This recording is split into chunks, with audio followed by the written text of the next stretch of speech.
Octavo video académico, perspectiva cónica. Hoy vamos a hacer el dibujo de un artefacto interpretado en ese sistema de representación.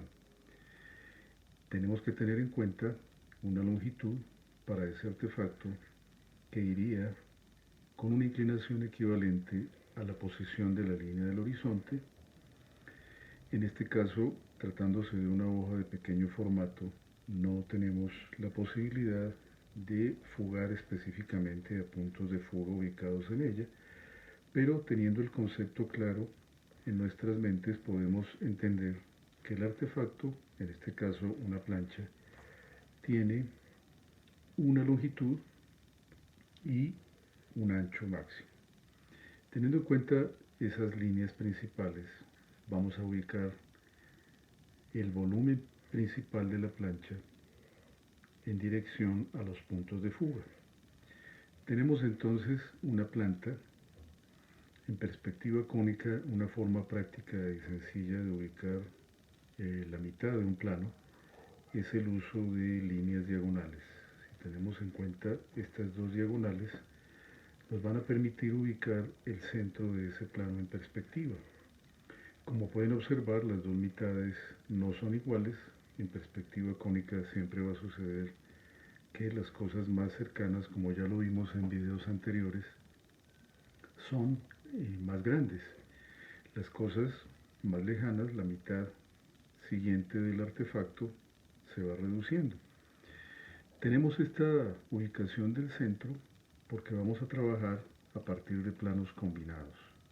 Si ubicamos entonces ahora un sitio donde podría comenzar a darse la forma característica ojival de la plancha, podemos usar una línea.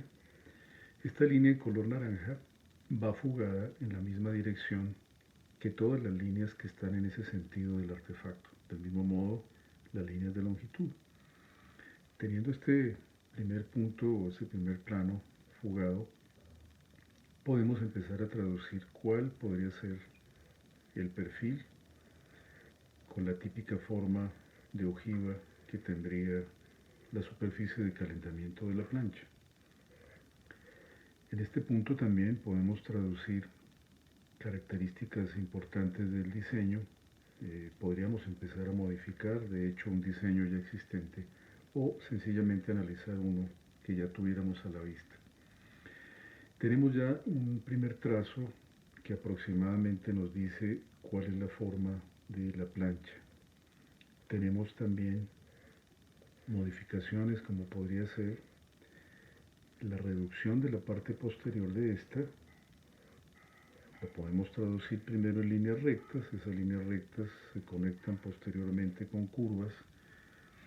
Ese primer perfil lo podemos combinar con lo que podría ser el plano frontal con la altura máxima de la plancha. Voy a trabajarlo también en color naranja.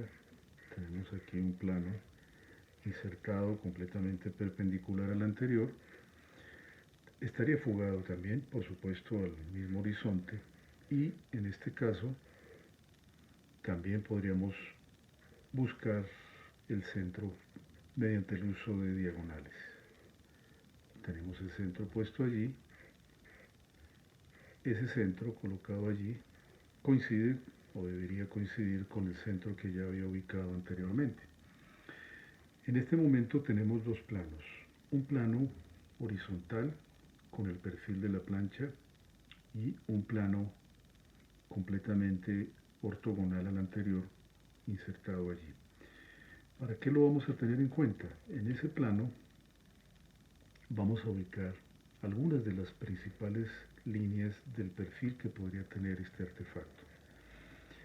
Como si estuviéramos viéndolo completamente de frente, podemos tener acá una forma. Supongamos que en ese lugar de la plancha esta sería su silueta. Tenemos, repito, una vista superior traducido en la base de la plancha, un plano intersectado que traduce la vista frontal. Todavía podríamos introducir un tercero, voy a trabajarlo en color azul, que traduciría la vista lateral de la plancha. Entonces, sobre este otro plano que pues por supuesto también obedece a las leyes de la perspectiva. Podríamos aproximarlo a una fuga. Ahí lo tenemos en azul. Tenemos entonces lo que podría ser, dibujémoslo también en rojo, la silueta del artefacto. Supongamos que se trata de una plancha con un diseño como los que actualmente se ven, muy contemporáneo, con una empuñadura que traduce la forma básica, y esa empuñadura que en diseño industrial se trataría de una forma ergonómica completamente adaptada a las condiciones de las manos. Tendríamos aquí en rojo dibujado lo que podría ser la vista lateral. ¿Qué estamos haciendo hasta este punto? Hasta este punto estamos traduciendo a perspectiva cónica tres vistas, tal como sucede en dibujo técnico o en dibujo en isométrica.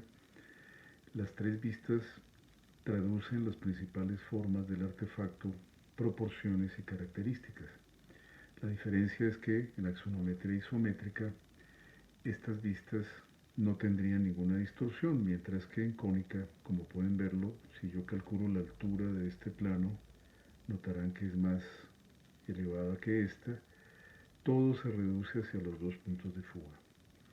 Finalmente puedo empezar a traducir el perfil del artefacto haciendo una combinación de las tres vistas, metiéndome en la tercera dimensión. Podemos empezar a añadir estos trazos que conectan las vistas anteriores. Esto tendría un volumen atrás que podría ser traducido de acuerdo a la forma del diseño. Pensemos en un plano posterior, también en perspectiva. Lo voy a dibujar suavemente, que traduce una parte de la zona posterior del diseño. Si yo lo tengo allí, acabo de colocarlo contra la parte posterior de la vista lateral. Estos artefactos, como las planchas, siendo tan orgánicos, son bastante complejos, entonces tenemos que traducir una conexión entre todos los trazos, moviéndonos entre los tres planos casi simultáneamente cuando sea necesario. Por ejemplo, aquí traduzco nuevamente el plano inicial con el que comenzó el dibujo, me desplazo por él y ahora me desplazo hacia el plano lateral vertical y lo conecto con el posterior. La conexión entre planos, todos los planos de los artefactos simultáneamente actuando, me lleva a la tercera dimensión. De alguna manera tenemos acá las líneas principales de nuestro diseño traducidas ya a lo que podría ser una perspectiva cónica de este artefacto. Podemos añadir, quitar o ir avanzando hacia los detalles del artefacto. Pensemos en una doble superficie de calentamiento o una superficie aislante preliminar que podría tener este diseño. Las planchas contemporáneas pues son artefactos con forma muy aerodinámica. Tenemos acá la zona de contacto de calentamiento del artefacto. Y una vez que logramos interpretar el volumen principal, repito, con la combinación planteada en el papel o también en nuestra memoria de los principales planos del artefacto, llegamos a la forma definitiva. Siempre comenzaremos el dibujo pensando en interpretar el volumen principal. A ese volumen principal iremos añadiéndole los detalles posteriormente. Casi podría hablarse de una regla del dibujo figurativo en la que se aconseja comenzar siempre a dibujar las cosas por las formas principales, las cajas o las formas principales, e ir añadiendo los detalles.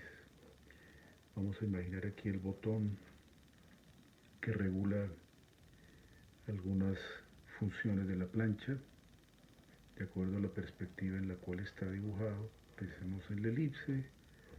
Se trata de un cilindro insertado sobre esta parte de la plancha. Pensemos en la zona que podría servir para el tanque de agua. Muchas planchas se cargan utilizando una especie de compuerta. Entonces, dentro del diseño, mirando el artefacto real o mirando una fotografía de este, podemos pensar en una forma traducida e interpretada para esa función. Podemos pensar en otras funciones como una punta que sobresale en forma de cilindro, en este modelo de plancha, que podría servir para crear el rociado del agua o el vapor. Y llegamos a la parte del control de las principales funciones. Podría tratarse de una elipse en el ángulo en que está dibujado el artefacto o lo estamos mirando. Una elipse como esta podría traducir la forma que se oculta parcialmente detrás del volumen principal. Tendríamos acá traducidas las principales líneas de ese artefacto. Los detalles se van añadiendo poco a poco. Detalles importantísimos como podría ser el hecho de que en nuestro diseño se utilicen materiales de diferente color o de diferente intensidad o densidad. Supongamos en este modelo vamos a separar en dos áreas la empuñadura de la parte delantera. Toda esta segunda etapa es de detalle. Vamos añadiendo poco a poco lo que necesitamos para ir complementando en mayor y mayor precisión las características del diseño. Tenemos que pensar, por supuesto, en zonas complementarias. Digamos que estamos añadiendo aquí el sector donde estaría entrando el cable tan importante que nos daría después el enchufe de la plancha. Pensemos en que tiene detalles como estos, ¿no? Superficies que tienen diferentes características, además en términos formales. Sucesivamente iríamos añadiendo más y más detalles al dibujo, pero siempre basándonos en pasos previos como son las formas básicas. Ahí tendríamos lo esencial dentro del planteamiento del dibujo.